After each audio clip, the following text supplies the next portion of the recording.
भाइ नजानी भनिस् के अरे ल ह्यान्डचेक जानी भाइ हिँड भने हो तँलाई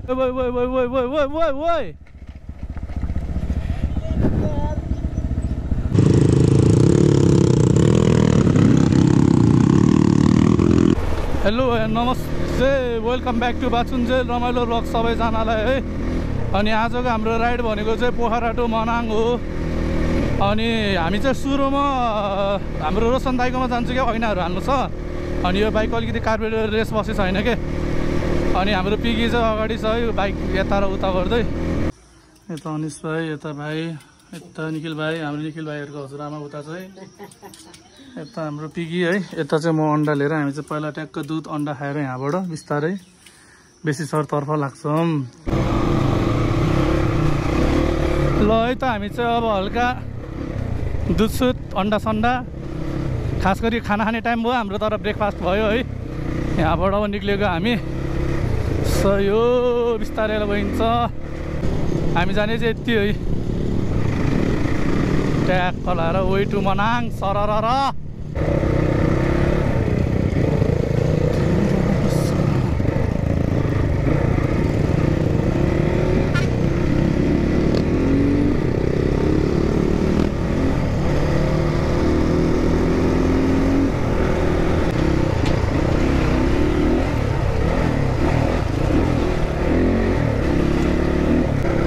अस्ति आउँदाखेरिको अस्तिको भ्लग नहेर्नेहरूले हेरे हुन्छ अगाडिको भ्लग है। हामीलाई बेसी सर आउँदाखेरि समातिदिएको थियो कि म त्यसको लिङ्क नै राखिदिन्छु तल। अब अहिले अस्ति हामीले चाहिँ के भन्दै हामी पछि के अरे मनाङ फर्किने बेलामा बिलबुक लिएर जान्छु भनेर भनेको थियो कि बिलबुक लिएर जानै पर्ने भो। हजुर ए हुन्छ ए हुन्छ ए हुन्छ हुन्छ हजुर हजुर यहीँ हो कहाँ गएर फेरि लौ बिलबुक अस्ति नै समातेको थियो अनि पछि फर्किँदा लिएर जान्छु भनेर हो कि बिलबुक निकाल्यो है। अनि अब चाहिँ हामी लाग्न लागेको भोलेटारबाट। अब भोलेटारबाट हामी सुन्दर बजार हुँदै है बेसी सहर लास गर्मी रहेछ यता त डेन्जरै। मैले चाहिँ फेरि त्यही बाइक चलाउँथेँ भाइले बाइक अलिक भाटा र भुट गरेर चलायो क्या। फेरि उहाँ लग्ने बाइक केटाहरूको चलाइ हेरेर फेरि धस्दै फेरि अर्को भनेको जहाँ पाइ त्यहीँ ढाडु गरिदियो क्या। अलिक पब्लिकहरू पुलिसहरू ठाउँमा त बिस्तारै चलाइदिनु पर्छ नि त। तर रिक्स नलिउँ भनेर मैले चाहिँ यही चलाएँ। ठिक छ केही छैन। अब यहाँबाट हामी चाहिँ सिधै बेसी सहरको टनेल कटिसी बल्ल रोक्छु खाना खान। अहिलेको लागि चाहिँ let's go move on. Finally बेसी सहर आयो है। अनि अब चाहिँ हामी यहाँ अब हुक्काको फ्लेभर कोइला किन्छौँ। बरु कता पाउँछ हो यता फ्लेभर कोइला भाइ 2 प्याकेट थियो ओइ 2 प्याकेट मिन्ट अनि 3टा कोइला बोक्दा कति भयो भन नि।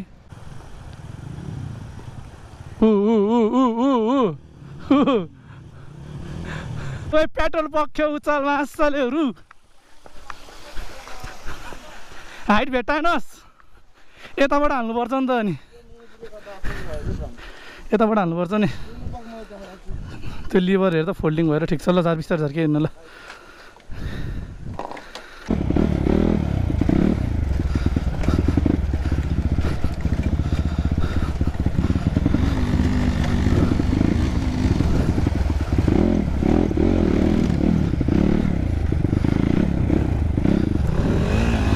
कोही नगर त्यस्तो मासले भत्ता।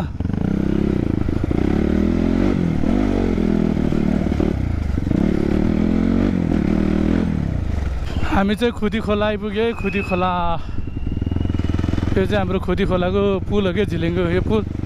हाम्रो गाउँ चाहिँ पहिला हामी यताबाट हिँड्दै उता डाँडाको पछाडितिर जान्थ्यो क्या यो खोला हुँदै।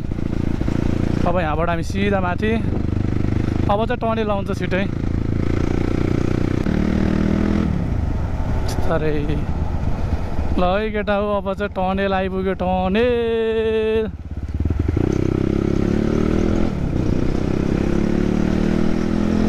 हाम्रो पिगी आएर बसिसकेको छ। What's up beautiful people?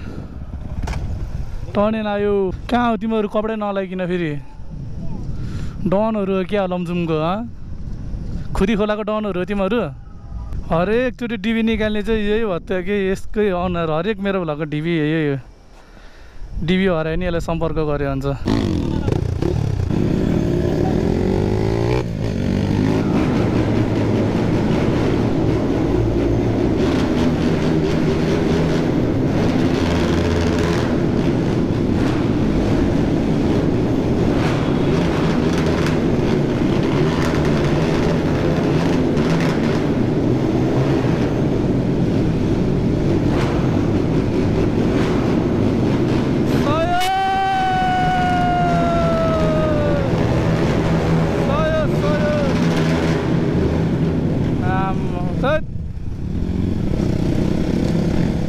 काने झुनिनी नबनायो भत्ताहरूले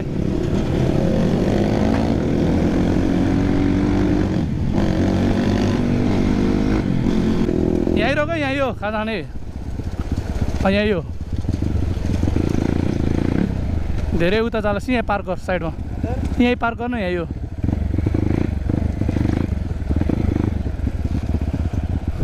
अहिले टर्नेल आएर खाना खाने ठाउँ है खाना साना अर्डर गरेको छ हाम्रो कस्तो भइरहेको यात्रा निखिल भाइ अनि सायद एकदम भाइ कस्तो छ यात्रा ल चेयर्स सबैजना रेडबुल चेयर्स ल ठोकम हाम्रो सुरेश भाइ यता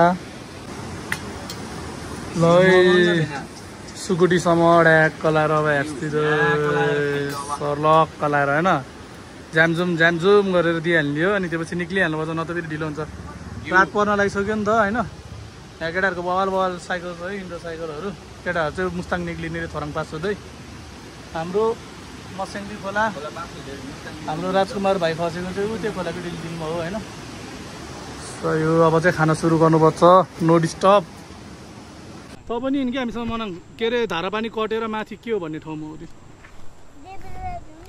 हिँड हामीसँगै पर्सि आउने क्या बाउलाई म्या ढुक्क बाउ तायरसँग जान्छु भन्ने मेरो अगाडि बस डढाकोस् बाउसँग डढाकोस् ढुक्क क्या म्या चिल लेट्स गो ल बाई नजाने भनिस् के अरे ल ह्यान्डचेक जाने भाइ हिँड भने हो तँलाई चाहिँ अब खानासाना खायो कति बज्यो थाहा भएन अब निक्लिनु लाग्यो यहाँबाट है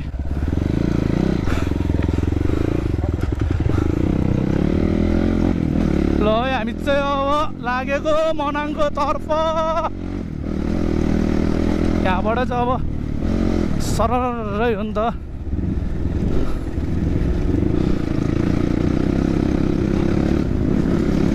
भात सात खायो भातको एनर्जी निकाल्नु पर्यो केटाले भातको एनर्जी निकालिसक्यो उहाँ कि उहाँ देख ऱ्यामस्याम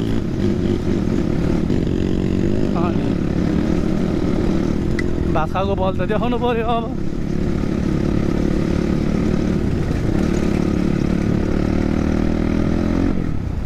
यो अब घाम साम्ने गयो रातै पर्छ होला जाँदा सियर हो जहाँ पनि त्यो ढुवा गर्दै नि एउटा फेरि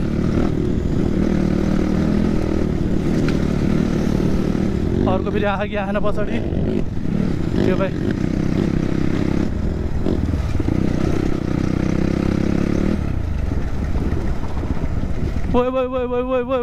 Woi.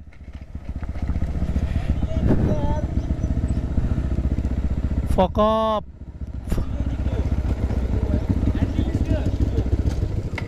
बाइक उठा त त्यो ह्यान्डल निक्लेर पल्टेको हो हिजो त्यो ह्यान्डल कस्दाखेरि त भन्न त भन्थ्यो कि तैँले कालेलाई निक्लेलाई यसको कि आरएमको सेट म त के गरेँ है यसले किन बाङ्गो टुङ्गो लह भनेको त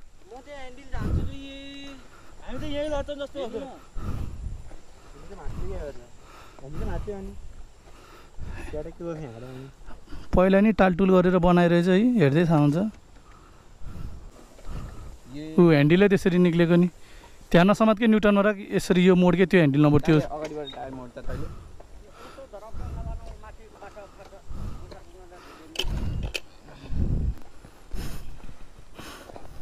ह्यान्डलै फुक्लुकै निक्लियो त यार यसको नटै भाँचिरहेछ कि यो नट अब यो नट त्यसमा लाग्ने नट भेटाउँछ कि भेटाउँदैन भेटायो भने त बन्छ के अरे धेरै ऱ्याम्प हान्दै हिँड्छ मासले चाहिने भन्दा बढी नि फुत्किहाल्छु नि।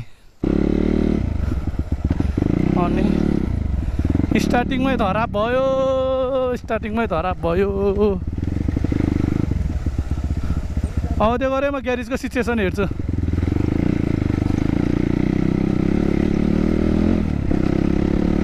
कहाँ छ ग्यारेज? हो यहाँ ग्यारेज कता छ नि बाइकको? मान्छे छैन कति आउनुहुन्छ नि आउँदैन। हल्का अगाडि गएर बाइक एक्सी भएरै बाइकको हालत केही छैन, सबै निक्लिसकेको छ है। ह्यान्डल छ, बाजाको हेडलाइट चाहिँ फेरि म मेकानिकले निकालेर त्यसमा हालिदिएँ कि राति भयो भनेर होइन। अनि यहाँ त फेरि यस्तो नि बाइकको त फेरि केही छैन नि, फेरि सकिगयो नि बाइक त फेरि। अनि बाजाको हेडलाइट चाहिँ अनि बाजाको हेडलाइट यता के निक्लेको अरे? ह्यान्डल निक्लेको होइन सुनमा। अनि निक्लेको कस्तो भयो थियो लड्न निक्लेको चाहिँ यो मात्र, अरू के होइन। एक सेकेन्डले हामी यता गएको ल जम जम जम जम जम जम ल हामी कुल ल है केटा हो। साइन्सर पाइप खस्यो हातमा देखाइदियो भाइ। थोत्रो बाइक परास्तो गराउने भयो त। कहिले सिएस बिग्रेछ, कहिले मुची आरएमको साइन्सर पाइप खसेछ माटो पनि होइन, कहिले मुची ढिलो कुदेछ, कहिले मुची धुलो खुला भत्तुवाहरू। कुन ठाउँ आइपुग्यो हामी? धारापानी।